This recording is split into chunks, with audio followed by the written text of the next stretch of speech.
Ako po si Wilfredo De Leon, ang pan-share ng Altura Matanda, Tanawan City, Batangas.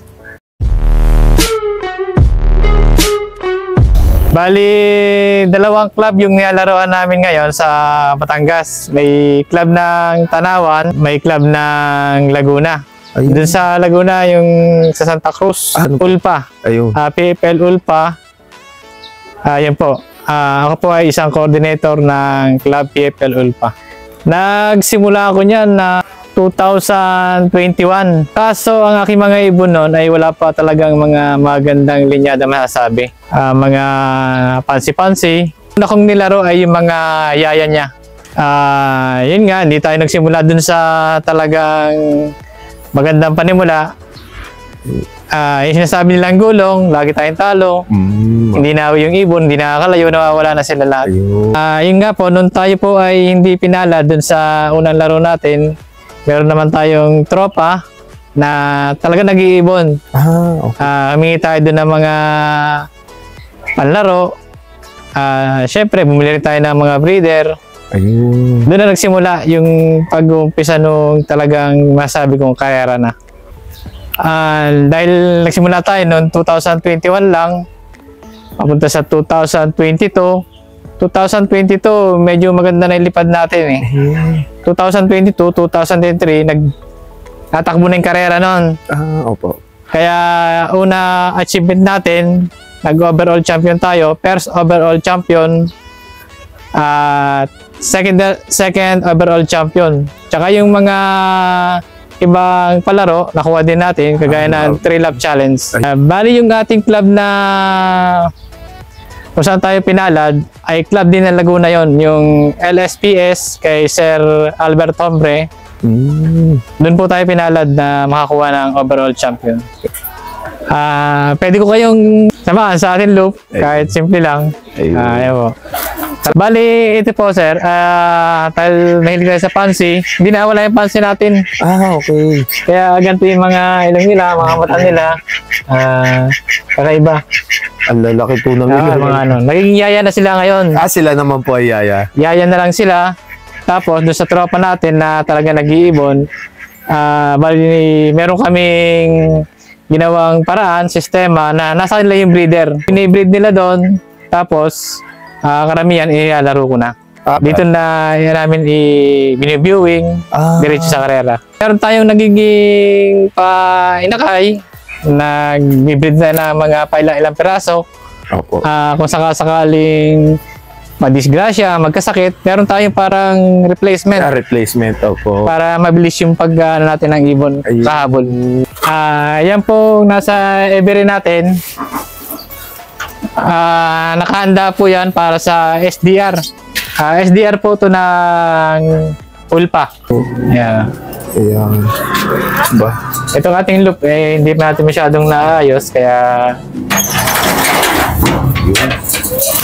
ito po ay ating inilalaro ngayon. Inilipad na natin sa dapat norte, pumili tayo sa south. Ito. So bali mga ulpa din po, idol. Ulpa. Ayun. Ganda na yung mga kondisyon ng ibon niya, idol. Ayan.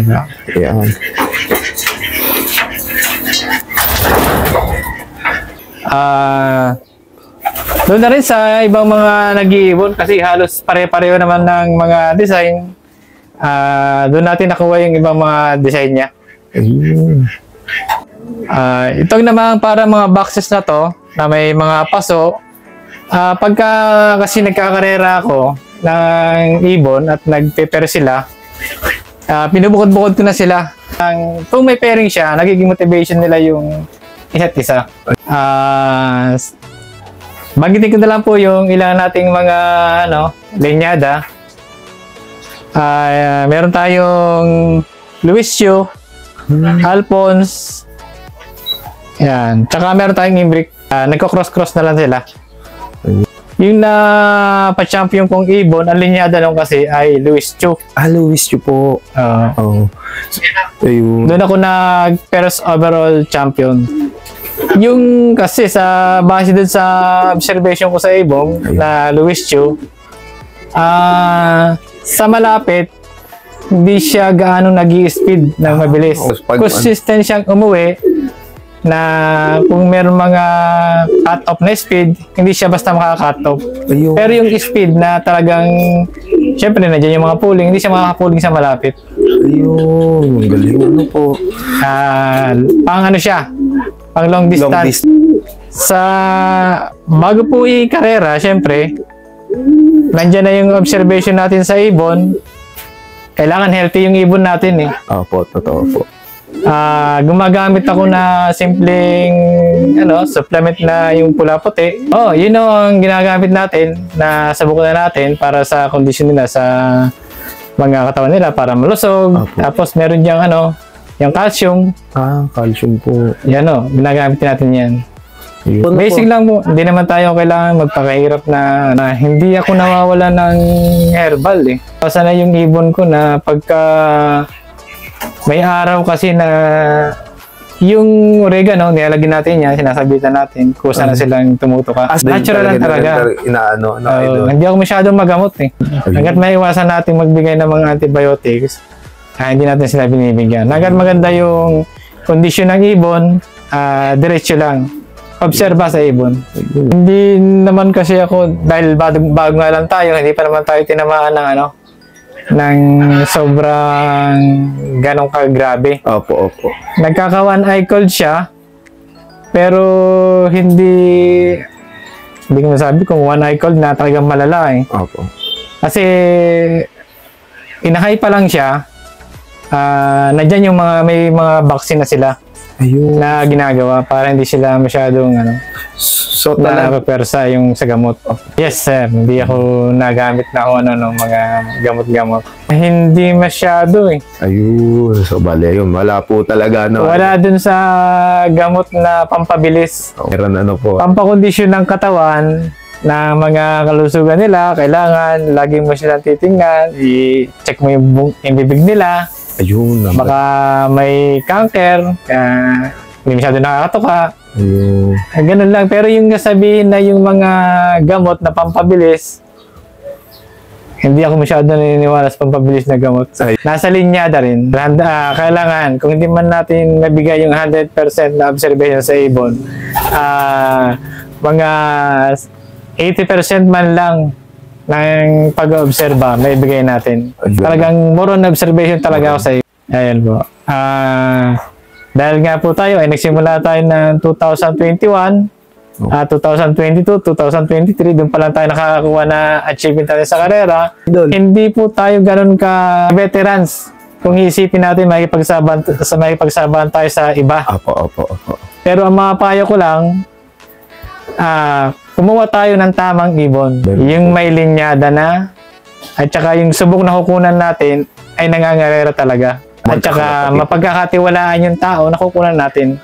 At kailangan natin bumili tayo kung kinakailangan. Mayroon mga budget na hindi naman kamahalan. Doon natin obserbahan yung ibon kung hanggang saan yung kakayanan nila.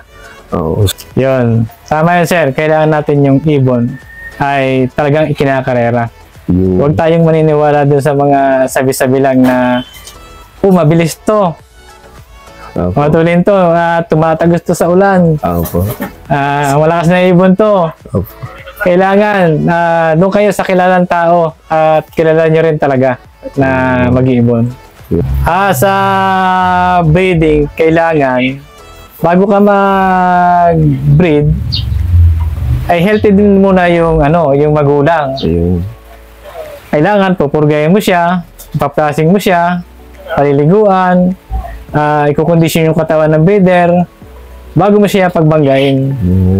Para pagka lumabas yung inakay, hindi na ganun ka problema yung magiging inakay niya. Hindi masyadong sakit. Malakas yung inakay niya.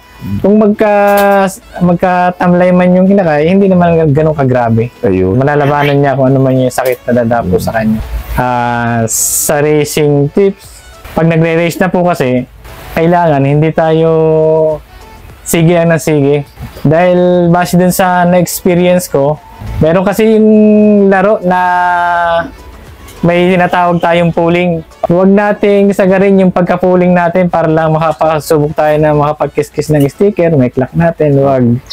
Obserba muna natin yung ibon bago tayo lumaban ng pooling. Dahil lang pag-iibon, napakagastos din kung talagang sige ka lang na sige. Entryhan natin ang i-entryhan. Doon lalabas yung sinasabi nilang donate ka na naman. Kaya kailangan bago mo ilaban ng pooling, pabilisan yung ibon mo sa kapwa nila fancier, condition na yung ibon. At saka alam mo basahin yung speed nila. Kung kayo po ay napapaibig, mag-acquire, bumili ng ibon na mga linyadang ginagamit ko, nag-out po kami niyan. Ang aming po mga breeder ay lagi pong nakakondisyon, nakahanda. Yan po ay talagang ibinibigay namin ng hindi kamahalan para sa mga newbie. Para masubukan nila yung tama ding linyada na pwede nilang pagsimulan ng kanilang paglalaro. Ayan nga, kung gusto nyo mag-inquire kay Idol Wilfredo, pwede nyo siyang i-contactin dito sa FB page na ito. So, bale yan, naka-flash sa screen yung Facebook page na i-message nyo. So, bale yan, napakabilis at napaka-approachable ni Idol. So, bale, sa totoo lang, isang chat ko lang kay Idol, sige, nag-go agad kami para i-vlog siya. So, bale yan, kung gusto nyo mag-inquire, i-PM nyo lang si Idol sa kanyang Facebook page. Siyempre, babatiin natin yung ating partner, tropa natin kung saan nanggagaling yung mga ibon natin sa tropang makiling kay Noe Petel, Andre Petel, kala Ronald Santos, yan, sa Kalamba, Makiling. At saka yung mga tigatanawan, tropa San Vicente, San Bartolome, yan, kay Marlon Dimilla, at saka kay Raymond Manzanilla, kay JR Montero, at saka kay Raymart Manzanilla. At saka dito siyempre sa ating Team Altura, na kung saan nandito tayo ngayon naglalaro. Ang ating mga ka-team dyan, sila Joel Mahala, Tony Pereira, Mark Joseph, at saka si John Romel, Jomar San Pedro, Terrible Loop, at saka Lucky Loop. Ayan. Shoutout po sa inyo mga idol.